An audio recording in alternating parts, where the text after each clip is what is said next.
신자가 되었습니다.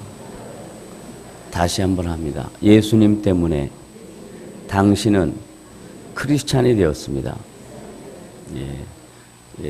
오늘 찬양의 가사의 일부분입니다. Lord, I want to be a Christian in my heart. 주님, 진심으로 신자가 되기를 원합니다. 하는 가사입니다.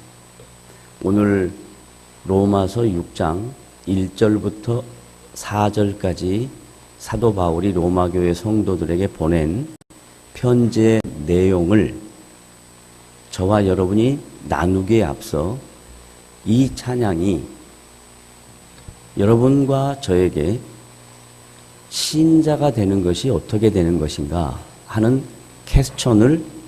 질문을 하게 했고, 그 질문에 대한 답이 오늘 본문에 기록되어 있습니다. 그래서 로마서 6장 1절부터 4절까지 저와 여러분이 함께 생각할 내용은 신자는 어떻게 되는 거냐 하는 겁니다. 크리스찬은 어떻게 되는 거냐. 저를 따라 하시죠. 신자는, 크리스찬은 내 노력으로, 수고로, 열심으로, 헌신으로 되지 않는다. 그렇습니다. 기독교인이 된다는 것, 신자가 된다는 것, 크리스찬이 된다는 것은 나의 행위와 열심과 수고와 노력의 결과물이 아닙니다. 그걸 로마서 1장부터 5장까지 사도 바울이 계속해서 강조했던 내용입니다. 그러면 저와 여러분이 신자가 되고 크리스찬이 되는 것은 무엇으로 되느냐? 오직 하나님의 아들로 이 땅에 오신 예수님 때문에 신자가 되었고 크리스찬이 되었다라는 겁니다. 그래서 저와 여러분은 예수님을 빼면 하나님과 전혀 관계가 없습니다. 근데 저와 여러분이 예수님 때문에 하나님과 관계가 되었고, 저와 여러분이 거룩한 성도가 되었으며 신자가 되었으며 크리스찬이 되었습니다. 그래서 신앙생활의 가장 중요한 본질과 핵심은 예수 그리스도이십니다. 따라하겠습니다. 신앙생활의 핵심은 뭐라고요? 예수 그리스도란 말이에요. 그러면 예수 그리스도가 어떤 분이냐 하는 거죠. 예를 들면 예수 그리스도가 어떤 분이냐라는 것을 알기 위해서 예수님의 형상을 스케치한, 혹은 어떤 분이 카메라로 찍은 그런 형상 혹은 그림, 이것들이 예수님이냐 이 말이에요. 많은 사람들은 예수님이라는 하나님의 아들이 지금부터 약 2000년 전에 예루살렘에 오신 그 역사적 사건을 2000년이라는 시간이 지나갔기 때문에 우리가 눈으로 못 봤고 정확하게 들은 내용이 없으니까 이성으로 인식이 안 되는 근거 때문에 형상이나 그림이 저분이 예수님인가? 그래서 예수님은 서양 분이신가? 옐로우인가? 화이트인가? 아니면 긴 머리인가? 짧은 머리인가? 다양한 그런 상상을 할 수가 있습니다. 그건 예수님 때문에 신자가 되고 하나님의 자녀가 되고 크리스찬이 되는 것과 전혀 관계가 없습니다. 그런데도 불구하고 우리는 신앙생활하면서 예수님을 막연하게 생각한 연유로 형상이나 그림을 보고 예수님이 어떤 분인가 이렇게 상상할 수 있어요. 저 또한 그런 갈등을 가졌던 적이 있습니다. 전도사 시절입니다. 쉽게 말하면 신학생입니다. 그런데도 불구하고 이 막연한 예수님에 대한 생각이 저에게 어떤 마음의 상처를 가져다 줬냐면, 제가 전도사로 섬기는 교회 목사님이 여전도의 헌신 예배를 외부 강사를 초청해서 예배를 드릴 때, 지금이야 그런 일이 거의 없습니다만은 과거 한 30년 전에는 예수님에 대한 인식을 이 그림 혹은 어떤 인공 촬영으로 찍혀진 형상물을 가정에다 많이 걸어놨습니다. 그 외부 강사님이 오셔서 여전도의 헌신 예배를 인도하려고 할 때 보편적으로 가정에서 여전도의 회장님 댁에서 식사 대접을 합니다. 그러면 그때 전도사 시절에, 그리고 약 30년 전에 지금보다는 먹을 것이 상대적으로 없었으니까 그때 아주 만찬을 즐길 수 있는 기회입니다. 그래서 그 만찬을 즐기는 기쁜 마음으로 열심히 식사를 하고 있는데, 저 귀퉁이에서 갑자기 목사님이 김전사 불러서 네. 그랬더니 저 그림 한번 봐. 그림을 쳐다봤습니다. 뭐가 보여? 저한테 묻는 거예요.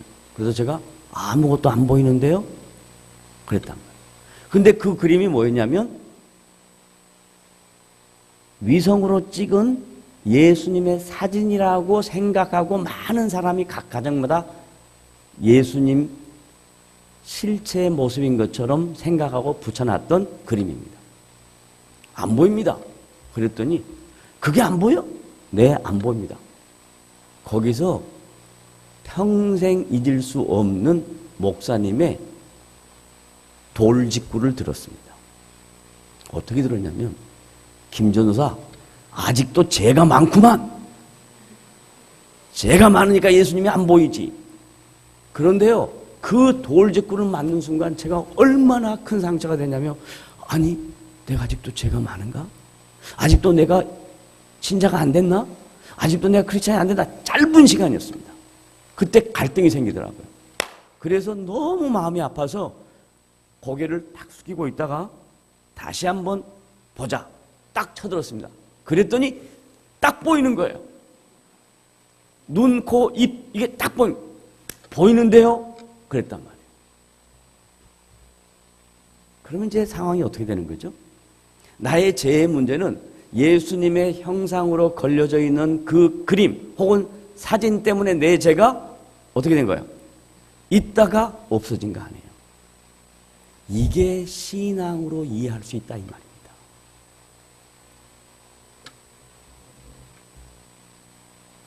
이런 것을 신앙이라고 이해할 수 있다 이 말이에요. 왜? 내 경험을 근거로 하기 때문에 그렇습니다. 내 체험을 근거로 하기 때문에 그렇습니다. 그런데 성경은 경험이나 체험을 근거로 신자가 되었거나 크리스찬이 되었단 말을 하지 않습니다.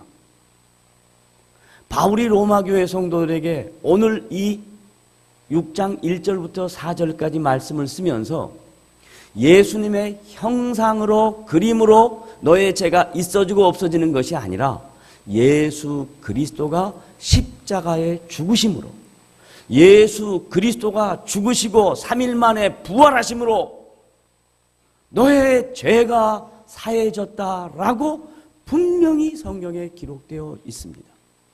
그러므로 저와 여러분의 죄의 문제는 예수 그리스도의 죽으심과 부활하심으로 말미암아 여러분 하나님의 자녀가 되었고 신자가 되었고 크리스찬이 되었다는 것을 믿으시기를 바랍니다. 뭐 때문에 그랬다고요? 예수님의 죽으심과 부활하심. 이걸 다른 말로 말하면요, 기독교의 본질이요 핵심입니다.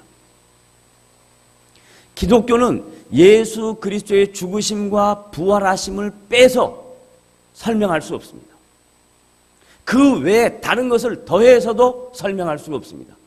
이것으로부터 기독교가 출발하고 이것으로부터 신자의 신앙생활과 삶의 가치관과 인생의 목표가 바뀌는 출발점이 되는 겁니다. 그런데 예수 그리스도의 죽으심과 부활하심은 우리와 약 2000년이라는 시간의 간격이 있단 말이에요. 그러니까 그 2000년이라는 시간의 간격이 무엇을 못 메꾸냐면 그 예수님의 십자가의 죽으심과 부활이 도대체 나와 어떤 식으로 관계가 맺어지냐 이 말이에요. 꿈에 보여줬냐 이 말이에요. 그리고 성경에 우리의 이름을 써줬냐 이 말이에요. 그리고 그 부활하심과 죽으심이 도대체 내 심령 속에 어떻게 느껴지냐 이 말이에요. 어떻게 인식하냐 이 말이에요. 하나님은 성경을 통해서 예수 그리스도의 죽으심과 부활하심을 막연한 느낌이다, 어줍지 않은 인식이나 그리고 어떤 형상들로 대치시키지 아니하고 분명한 사건으로 예수 그리스도의 죽으심과 부활의 사건을 각자 개개인이 인격적으로 확인할 수 있는 제도적 장치를 만드셨습니다. 그 제도적 장치를 세례라 그럽니다. 뭐라 그런다고요? 세례라. 혹은 침례라 그럽니다. 침례나 세례는 같습니다. 따라 하십시다. 무엇과 무엇은 같다? 뭐가 다르냐면 베푸는 형식이 다릅니다.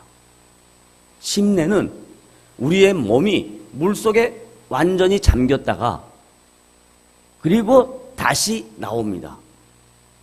그래서 물속에 잠기는 그 상황, 그 타이밍이 과거에 내가 이 세상 살면서 하나님을 알지 못해서 아담의 범죄로 말미암아 내 안에 있는 원죄와 하나님을 알지 못해서 내 마음대로 살았던 자범죄가 물속에 잠기는 순간 씻어졌다라고 인식하는 겁니다. 그리고 물 밖에 나오는 것이 다시 살아났다라고 얘기합니다. 그래서 물속에 잠기는 개념을 죽음이라고, 과거의 나의 옛사람이 죽고 그 다음에 물속에서 나옴으로 새 사람이 새롭게 시작했다, 부활의 개념으로 침례를 얘기합니다. 그건 형식입니다. 그런데 개신교가 약 500여 년 전에 시작되면서 이 개신교 교회 안에 이 침례 제도에 대해서 다양한 형식적인 문제들이 발생을 합니다. 예를 들면 추운 겨울, 그 다음에 여자 같은 경우 위생 문제, 그리고 그 물속에 들어갔다 나와서 다시 물에 젖어 있는 몸이 나오니까 이 시각적으로 느끼는 그런 좋지 않은 느낌, 이런 것들을 형식을 바꿔서 본질과 내용만 살리면 되지 않겠냐 해서 만든 게 장로교에서 만든 세례입니다. 그래서 세례는 똑같은 물을 사용합니다. 물이라는 개념은 씻는다라는 개념입니다. 그래서 하나님이 세우신 주의 종이 그 물에 손을 담갔다가 그 세례를 받는 사람의 머리 위에 얹었을 때 그 물이 도구가 되어서 머리에 얹은 순간 과거의 옛사람은 죽고 새 사람이 사는 그런 형식으로 세례라는 예식이 생겼습니다. 그래서 저는 장로교냐 침례교냐 세례냐 침례냐 무엇이 맞냐 틀리냐 이게 중요한 게 아니고 세례와 침례의 진정한 의미는 예수 그리스도가 하나님의 아들로 오셔서 우리의 죄를 위하여 죽으시고 3일 만에 부활하신 것을 각 개인이 인격적으로 하나님의 자녀가 되었다는 표를 개인도 느끼고 공동체가 느낄 수 있는 외적 증거로 침례와 세례가 있다라고 믿는 겁니다. 제가 속한 교단은 장로교단이니까 저는 세례를 베풉니다. 그러면 개인적으로 김 목사님은 침례가 더 좋습니까? 세례가 좋습니까? 한다면 형식적인 논리로 보면 저는 침례가 더 맞다고 생각합니다. 그러나 침례가 중요하냐 세례가 중요하냐 하는 것이 논쟁의 핵심이 아니니까 어떤 형태의 모습으로 예식을 진행하든 그 예식 속에 담고 있는 내포된 의미와 뜻과 목적은 이제 세례를 통해서 침례를 통해서 한 개인이 인격적으로 예수 그리스도의 십자가의 죽으심을 근거 그리고 부활하심을 근거로 해서 하나님의 자녀가 되고 신자가 되고 크리스찬이 됐다는 공포를 저와 여러분이 다 받은 겁니다. 그래서 제가 권면합니다. 예수를 믿고 하나님의 자녀가 되었습니다. 세례 안 받았다고 구원 못 받은 거 아니고 세례 안 받았다고 하나님의 자녀가 아닌 거 아닙니다. 그럼에도 불구하고 하나님이 세우신 이 예식은 의미가 있습니다. 그리고 돌아가시기 전에 내 생명이 살아있는 인식할 수 있는 이성으로 판단할 수 있는 그 기간 동안 세례를 받지 않는 분은 분명히 세례를 받아야 합니다.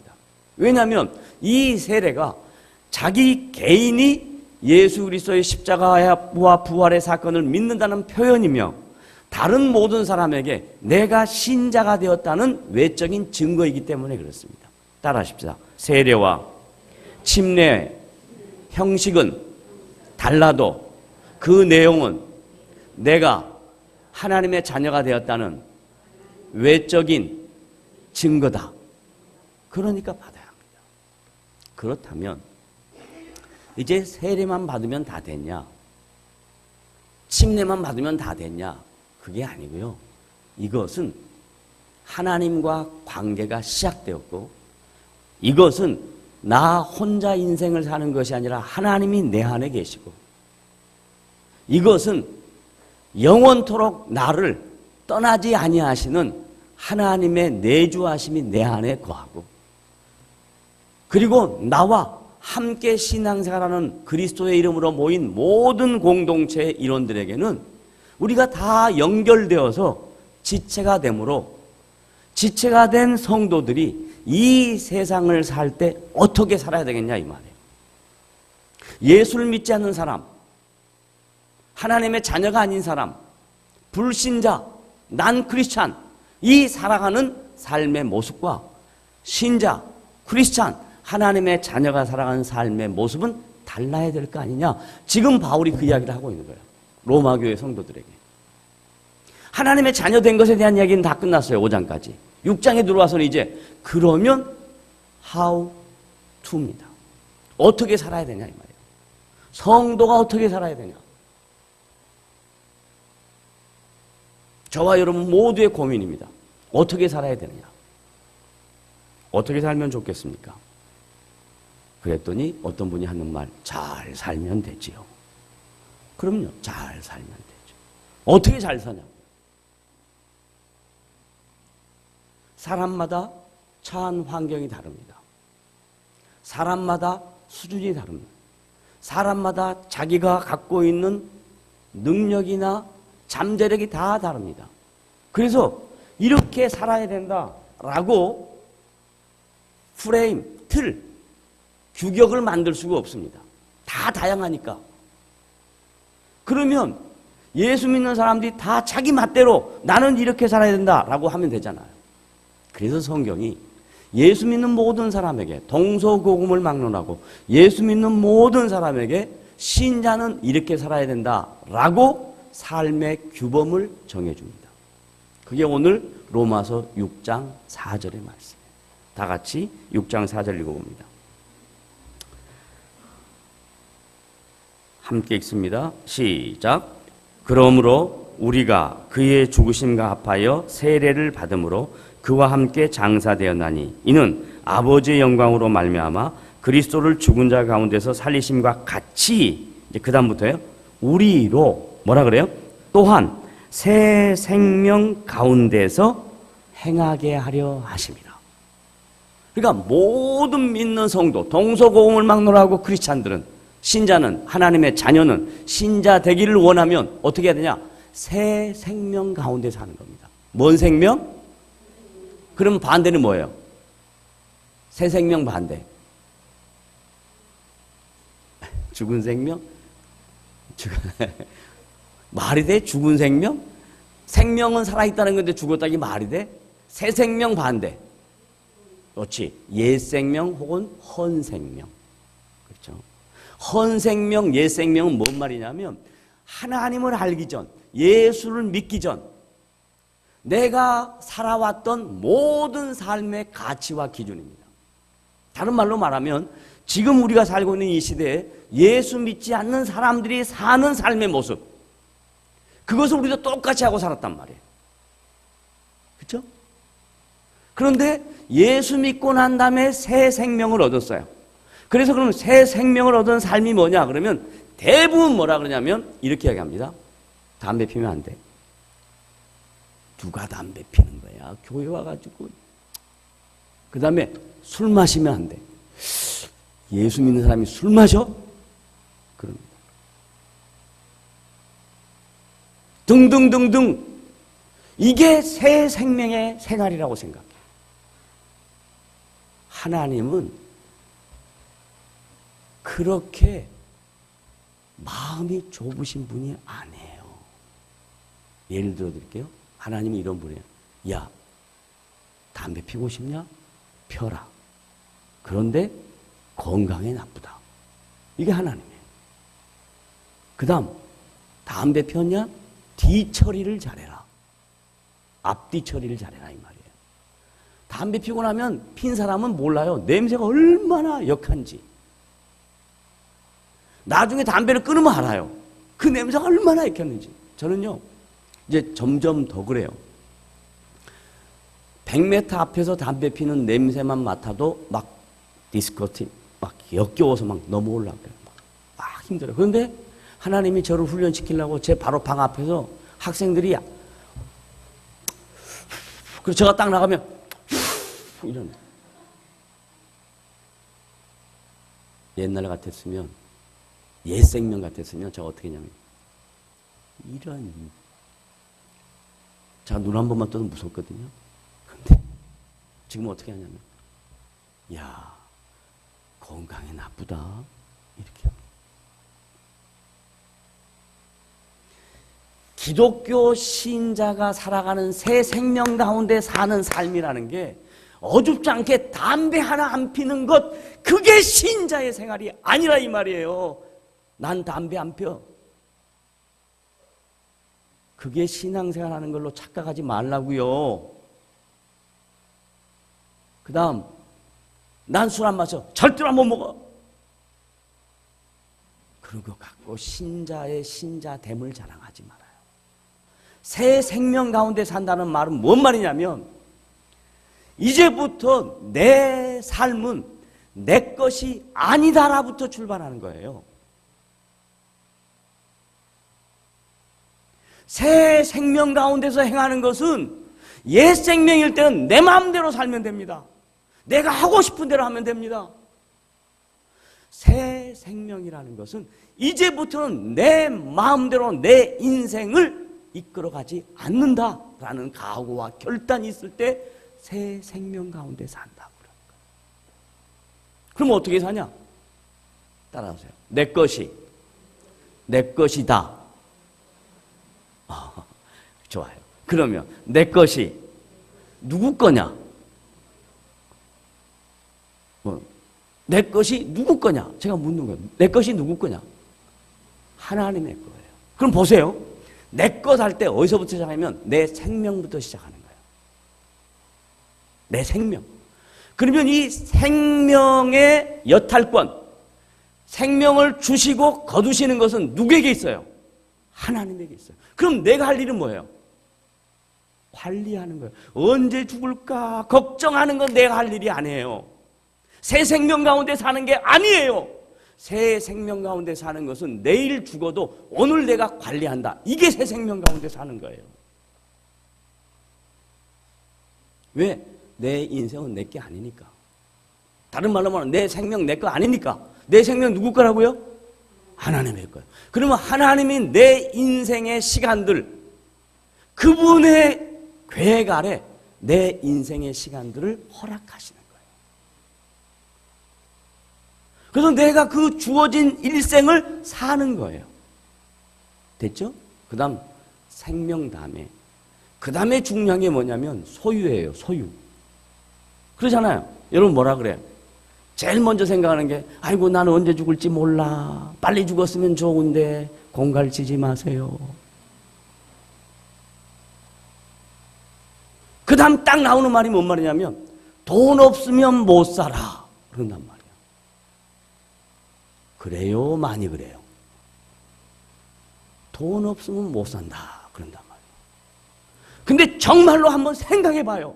여러분이 돈이 없으면 못 살 것 같습니까? 그러지 않습니다. 옛날 어른들이 경험론적으로 이렇게 말했어요. 생명은 자기 먹을 것을 갖고 태어난다라고 합니다. 그게 왜 나온 줄 아세요? 경험론적으로 얘기해요.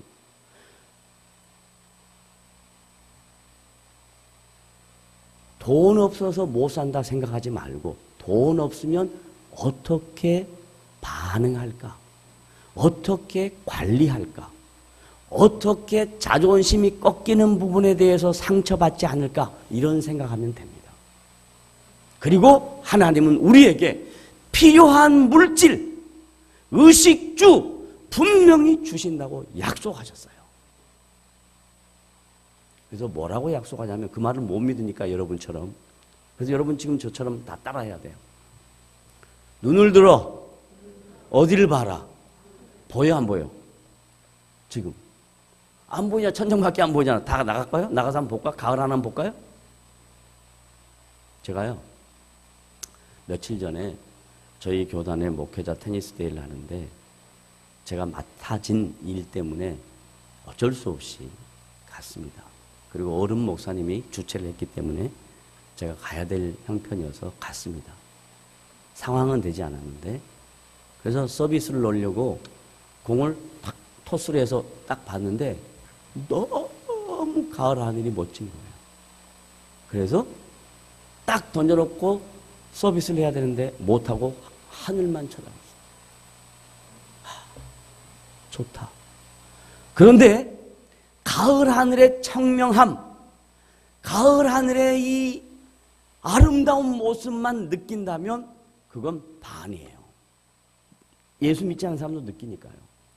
근데 성경에 하나님이 예수 믿는 새 생명 가운데 사는 삶에 대하여 말씀하실 때 눈을 들어 하늘을 봐라. 공중에 나는 새도 내가 먹이고 입히고 키웠거든. 지켰거든. 하물며 너희일까 보냐. 그랬어요. 그러면 새 생명 가운데 사는 성도는 내가 내 소유가 없어도 하나님은 내 소유와 내 생명을 지킬 것을 믿는 마음으로 사는 것이 새 생명을 가진 신자의 자세라 이 말이에요. 그게 크리스찬과 난크리스찬의 신자와 불신자의 차이예요. 근데 어떻게 된 게 예수 믿지 않는 사람은 어려움이 닥쳐오면 대담하고 에이 안 되면 내가 그냥 확 이런 마음이라도 되는데 예수를 믿고 하나님이 계시는데도 불구하고 예수 믿는 사람들은 문제만 생기면 코가 석자로 빠져가지고 맨날 울기만 해. 아버지 아버지 언제까지 해요? 그러지 말고 이렇게 바꾸는 거예요. 하나님 당신 마음대로 하시오. 내가 당신 선택한 게 아니고 당신이 나를 선택해서 내 인생을 여기까지 인도했으니 당신 마음대로 내 인생을 이끌어 가십시오. 그런 자신감을 가지라 이 말이에요.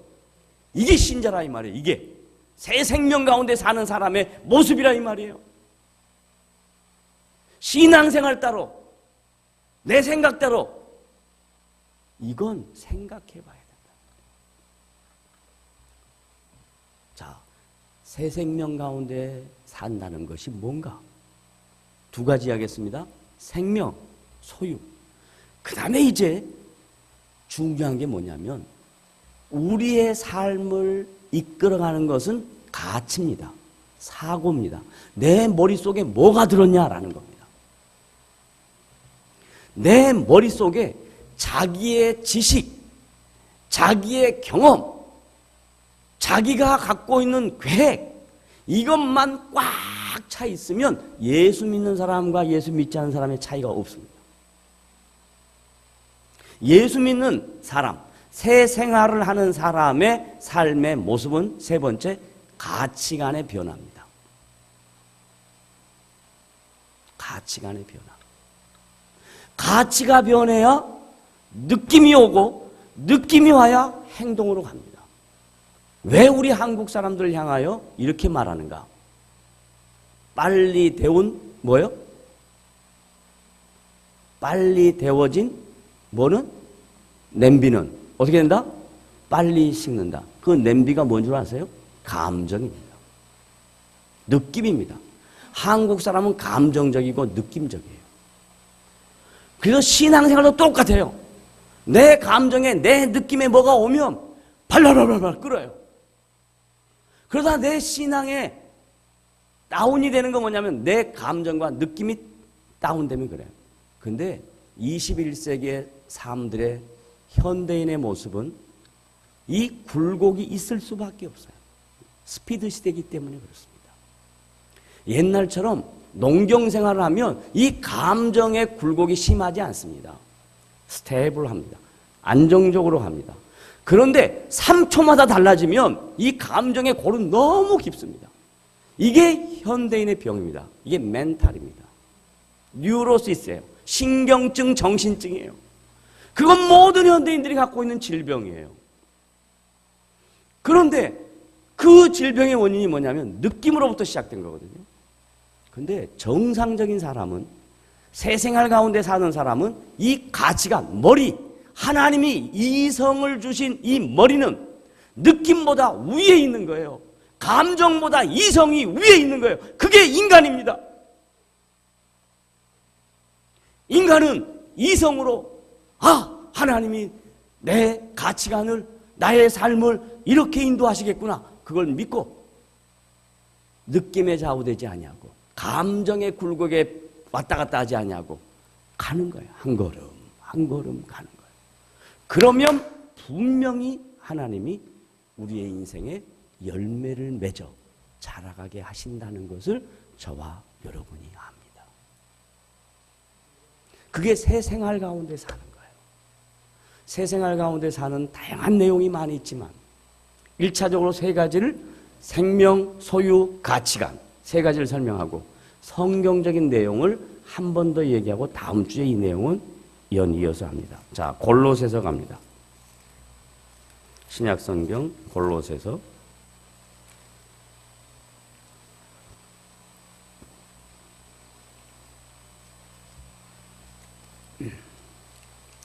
3장